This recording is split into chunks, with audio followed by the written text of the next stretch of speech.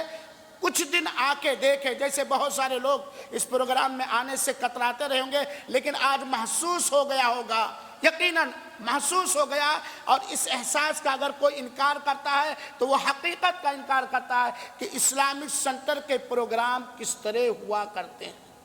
لہذا ان پروگراموں میں آپ لوگ حصہ لیا کیجیے۔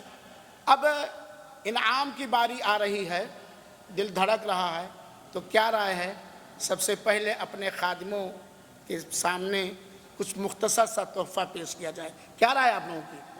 ہاں، حق ان کا پہلے بنتا ہے، پھر اس کے بعد انشاءاللہ العزیز ہم نمبر نکالیں گے۔ كلما زاد التنافس بين أسراب الشباب وابتدى قرن الطبول في ميادين الحراب، كلما زاد التنافس بين أسراب الشباب وابتدى قرن الطبول في ميادين الحراب، يتلى في الناس قوم لا يهابون الصياب، خيرهم قد أم نشأ زاناه ودق السحاب، إنهم أهل التميز فاستريحوا يا صحاب، إنهم أهل التميز فاستريحوا يا صحاب. مكشاتي اللي يعجبه للمكاشيف، يومي أدق السلف والنية الباب، من فوق جيب نركبه واترك البيت، متعوذ بالله من إبليس والشر. مكشاتي مكشات شلي لبر يبهج النفس ونجيت، للبر من ريح الخزامات عطار، فيهن في الماء ينوصف يوم عديت، نبتها قبسل على الأرض حدار. ويلا لفربعي من القلب هليت، وزهب الدلة من البن الأشقار، وإن جن ليلي يا رب تصليت، وأشب ضوي مع رفاقي ونسهر. مكشاتي مكشات مكشاتي مكشات